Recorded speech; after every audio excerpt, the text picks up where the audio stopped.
Super Mario All-Stars, originally released in 1993 for the Super Nintendo Entertainment System, which was 30 years ago by the way, so feel free to think about how old that makes some of you feel while I move on, is a compilation of 4 Super Mario Bros. Games that originally appeared on the Nintendo Entertainment System. That includes the game-changing Super Mario Bros., the mileage-varying Super Mario Bros. 2, the much-beloved Super Mario Bros. 3, and a curious little game called Super Mario Bros. The Lost Levels, which was most Americans' first taste of the original Super Mario Bros. 2 that was released for the Nintendo Family Computer Disk System and never saw the light of day here originally because someone at Nintendo of America thought it was a bad idea to release a glorified ROM hack of Super Mario 1 but with tougher levels and call it a sequel, so we got the other game instead.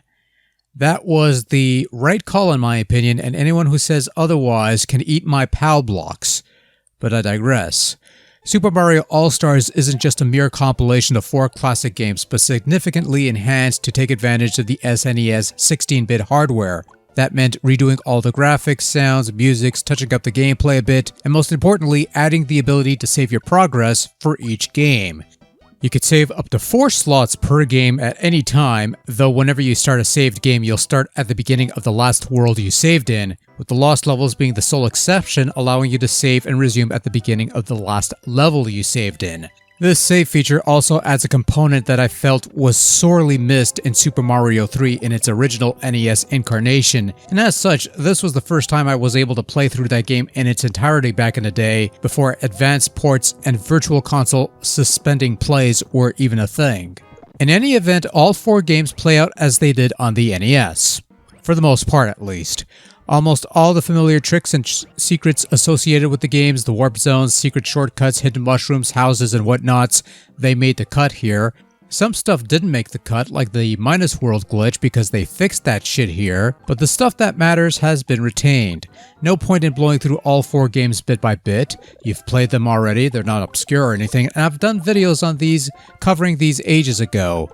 But we'll touch on some of the changes made to each game. Not all of them, mind you. There's the obvious audio-visual overhaul where they redid most of the graphics. Super Mario Bros. And the Lost Levels saw the significant upgrades in the visuals. Mario 2 got some backgrounds and some awkward color changes for some enemies. And Super Mario Bros. 3 actually saw the least amount of changes, mostly additional colors, backdrops, minor bits and bobs, that's about it. Some of the sound effects used are recycled from Super Mario World, which is fine, it's to be expected, but there's some other sound effects that are not quite as punchy sounding as they were on the NES. The stomp could have been a little better, I think, but that's just me.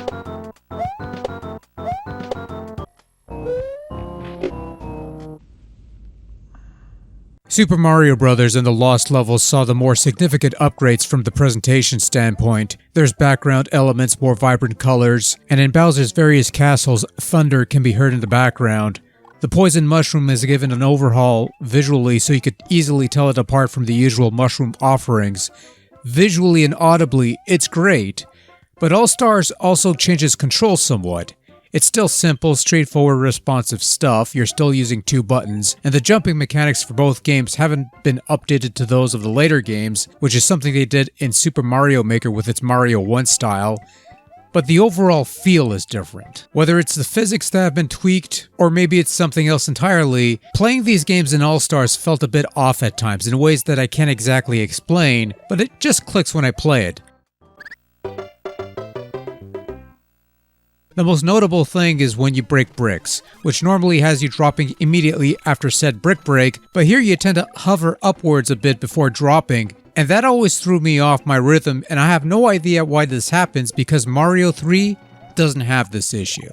The Lost Levels is also somewhat easier than its Famicom Disk System original in some cases, but notably, you only need to beat World 8 once in order to access the 4 bonus worlds that you normally have to beat 80 billion times or some stupid shit like that.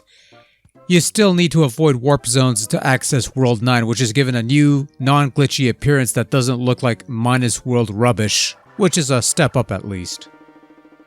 Super Mario Bros. 2 also got fancy backgrounds and some minor tweaks in animation. Some enemies have also undergone some color changes that struck me as somewhat odd, but I didn't mind it. In any event, Mario 2 plays as it did on the NES with minor changes at most, one of which being that whenever you die, you can pick another character to attempt the stage again, so you're not stuck with one character throughout an entire level. The bonus chance slot minigame also has been overhauled with the potential to score even more lives, which is even more significant since saving also keeps tracks of the lives you've acquired.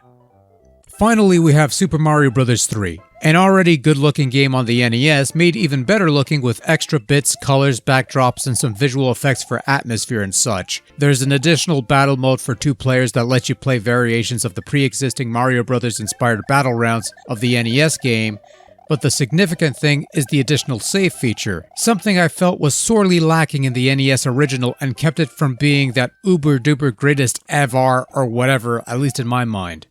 Saving not only keep tracks of your lives count, but also your inventory of items that you've acquired along the way, which shouldn't be much of a surprise. But since you could also pick your starting world and carry over all that junk, that means seemingly improbable things such as Hammer Mario and Desert World or something like that.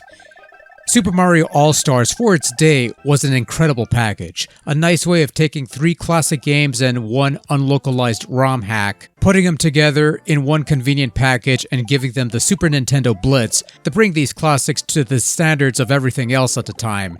And while it's obviously never going to be the exact same experience you got from playing the NES originals, what with the additional tweaks and changes made to the gameplay and such, the treatment that these games got at the time were tremendous and... hey, look, for what it's worth, it opened a door for other similar compilations to make their mark around that time. Mega Man The Wily Wars is one good example, Ninja Gaiden Trilogy to a lesser extent. Those are the only 2 examples I could think of. There probably are others, but I can't think of them right now. So I guess when all is said and done, is Super Mario All-Stars worth revisiting today? It's available as part of the Nintendo Switch Online service, but then again, so are the NES originals that this package is based on.